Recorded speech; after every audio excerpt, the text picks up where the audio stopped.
भगवान विष्णु चले, शिवलिंग का निर्माण हुआ है। तो प्रथम शिवलिंग कब प्रकट हुआ? शिवरात्रि के दिन। अब आप लोग भ्रम से दूर होना, कई लोग कहते हैं शिवरात्रि को ब्याह हुआ, नहीं। शंकर जी का विवाह वैशाख शुक्ल पक्ष की पंचमी तिथि दिन गुरुवार को हुआ था।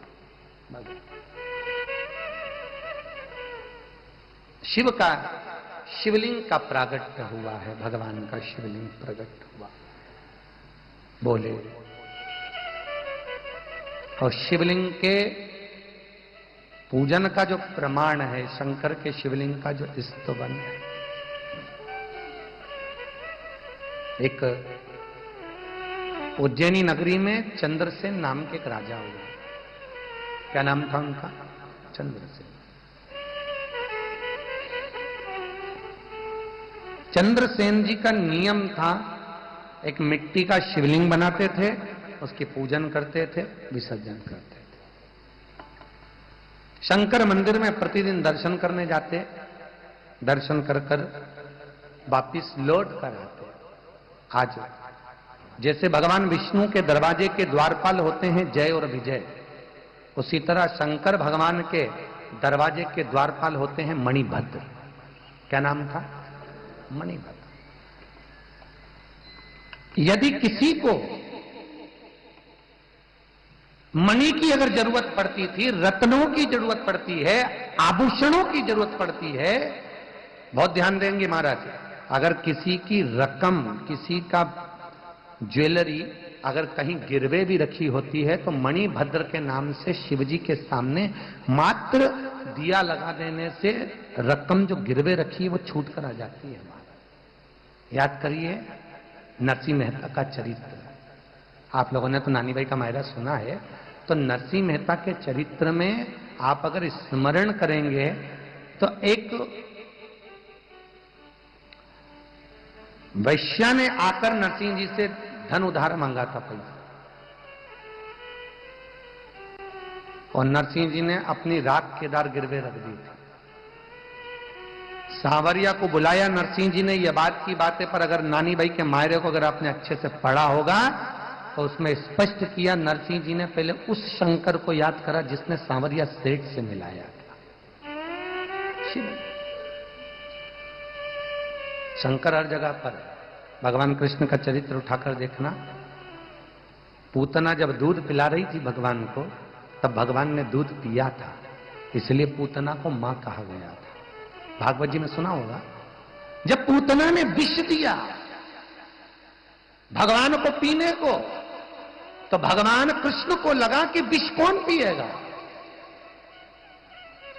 क्योंकि समुद्र मंथन की कथा जब आती है तो अमृत तो देवताओं ने पी लिया, तब भगवान विष्णु ने विष किसको भेजा था?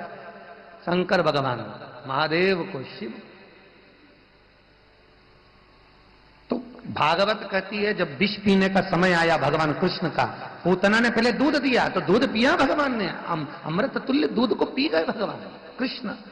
पर जब पूतना विष देने लगी, तब भगवान कृष्ण शंकर को याद करे, भोलेनाथ अब तुम मेरे कंठ पर आकर बैठ जाओ। कथा में लिखा हुआ है कि कृष्ण ने पूतना को देखकर दूध पीते समय नेत्र बंद किए थे। सुना है कि नहीं सुना? फिर नेत्र खोले थे। तो नेत्र क्यों बंद कर रहे हैं? भगवान कृष्ण नेत्र बंद कर कर उस भगवान शिव को बुला रहे हैं कि अब ये मेरे बस का नहीं है, अब आप मेरे कंठ पर आइए और विष पी कर जाइए। नेत्र बंद कर कर आह्वान कृष्ण कर रहे हैं, शंकर का। और शिव कंठ पर आ गए, विष पी लिया। विष पीकर शंकर जब प्रगटे, चक्कर खाने लगे, भगवान कृष्ण अपने प्रतिबिंब से बाहर निकले, शंकर जी को उठाकर गोवर्धन पर्वत की तलहटी में ले गए। चक्कर खा रहे थे भगवान शंकर। सोचो, जो मंथन में विष निकला था उससे चक्कर शिव को नहीं आए, पर पूतना ने जो विष पिलाया उससे शिव चक्कर खा गए। तो वहां पर गोवर्धन नाथ जी की कंदराओं में ले जाकर शिव जी को बिठाकर भगवान कृष्ण ने अपने हृदय से, मन से गंगा को प्रकट करा। वो गंगा आज भी है, मानसी गंगा। प्रकट कर कर भगवान ने वो जल का छींटा शंकर को दिया, शंकर चक्कर खाकर नीचे बैठे। तो आज भी मानसी गंगा पर चकलेश्वर महादेव है। कौन कौन गया हाथ उठाओ जरा, गयो? तो चकलेश्वर महादेव की अगर कथा आपने सुनी होगी, भागवत जी में किसी ब्राह्मण देवता ने बताई होगी, तो आपको ज्ञात होगा कि शंकर चक्कर खा के नीचे गिरे थे, तो उसका नाम चकलेश्वर महादेव, शिव महादेव। परिक्रमा में पढ़ते, गिरिराज जी की परिक्रमा में, मानसी गंगा चकलेश्वर चक्कर खा।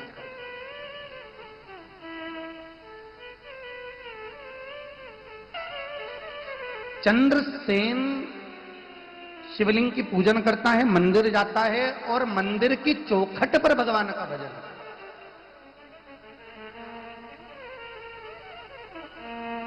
शिव जी की कथा से कई लोगों ने ज्ञान लिया है। आज भी लोग जब किसी मंदिर से जाते हैं तो मंदिर की सीढ़ी पर चौखट पर 2 मिनट बैठते हैं। ये भागवत में कहीं नहीं लिखा, स्कंद आदि पुराण में कहीं नहीं लिखा, पर शिव महापुराण में लिखा है कि मणिभद्र दरवाजे का द्वारपाल। शिव जी के मंदिर का दरवाजे का द्वारपाल कौन है? मणिभद्र। तो भगत क्यों रुकता है दरवाजे पर? तो कहा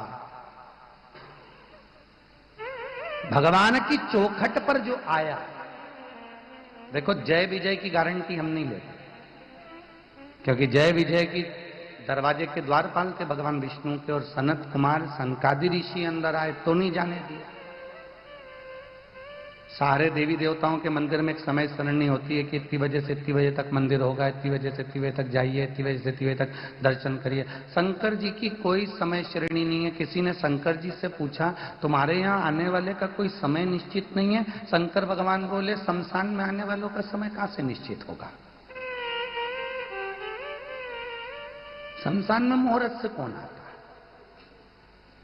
निश्चित तक का शमशान आने वाले की समय निश्चितता नहीं है। समय निश्चितता नहीं है, वो तो कभी भी आ सकता है। बस शंकर भगवान को सूर्य अस्त के बाद जल नहीं चढ़ाया जाता मंदिर के अंदर। हां, कोई विशेष उत्सव हो, शिवरात्रि हो, कोई तिथि अच्छी हो, वो आप एक अभिषेक कर दें, वो बात की बात है, पर शंकर को शाम सूर्यास्त के पहले। इसलिए आज भी नियम है, मुर्दे का अंतिम संस्कार यदि होता है तो सूर्य के प्रकाश में होता है, सूर्यास्त के बाद।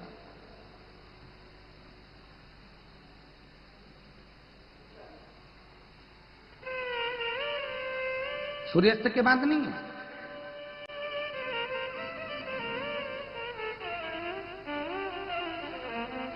महाराज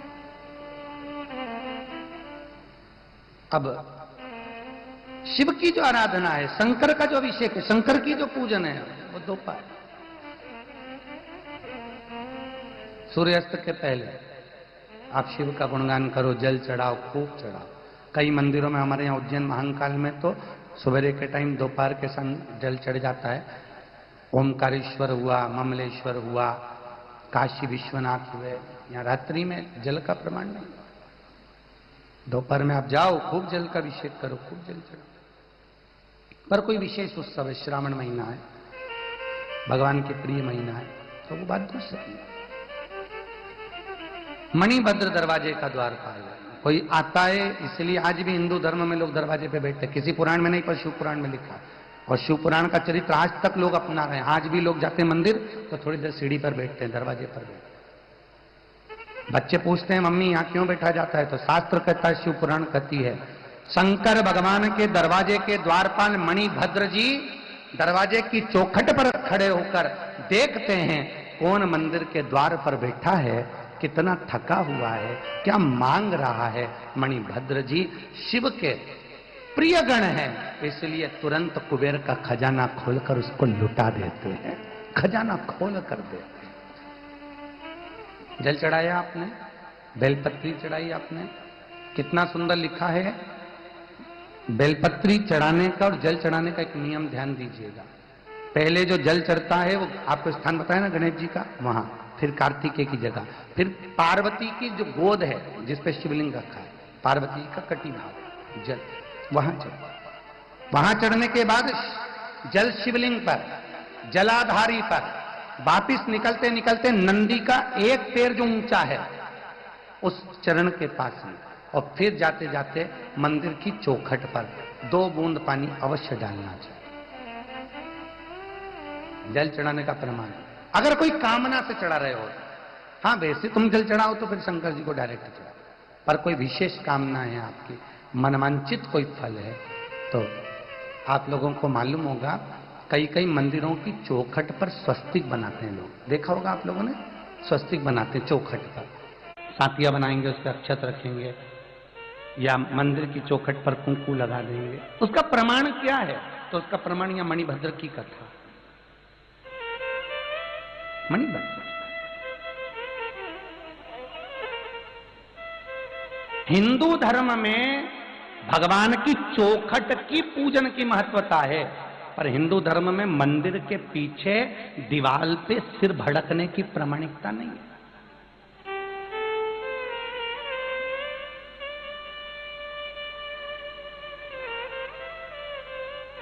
हमने कई मंदिरों में देखा, यहां पर कई बार देखते हैं लोग परिक्रमा करते करते मंदिर की दीवार माथा भड़कते, हमें बड़ा आश्चर्य होता है कि कौन सी पुराण में पढ़ लिया इनने, कौन से महाराज ने इनको बता दिया। भैया ईमानदारी से बोलना रही जीजियों जोधपुर वाली, इस सत्संग भवन में भागवत कितनी होती है ना, खूब तुम लोग सुनते हो ना।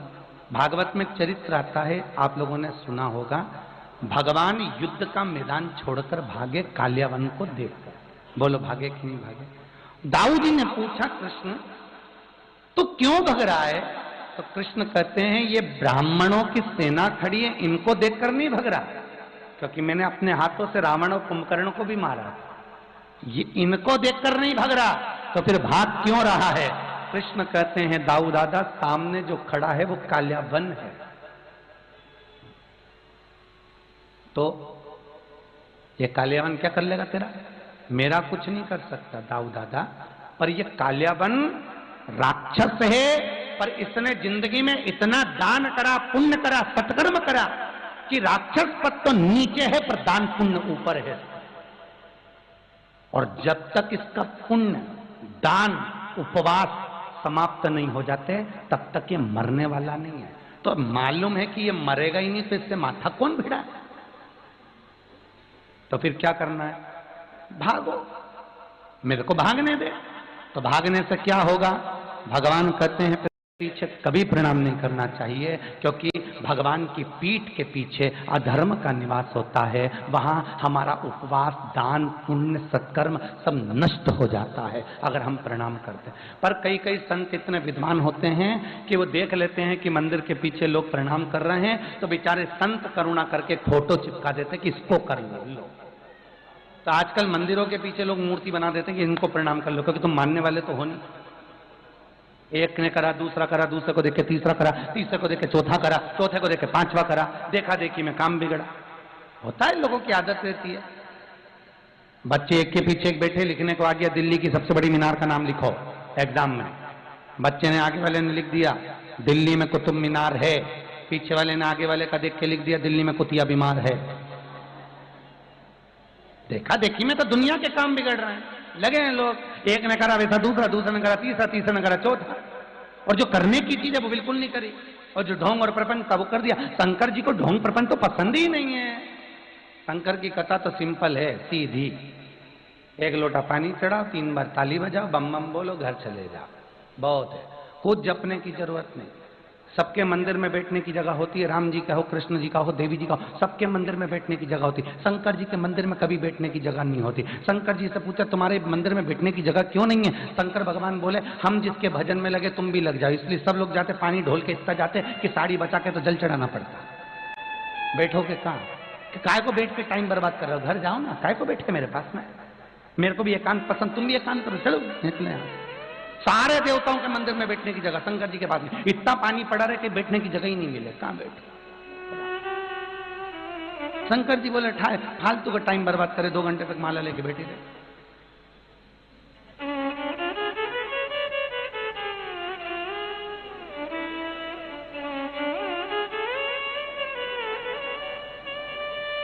साड़ी की लेस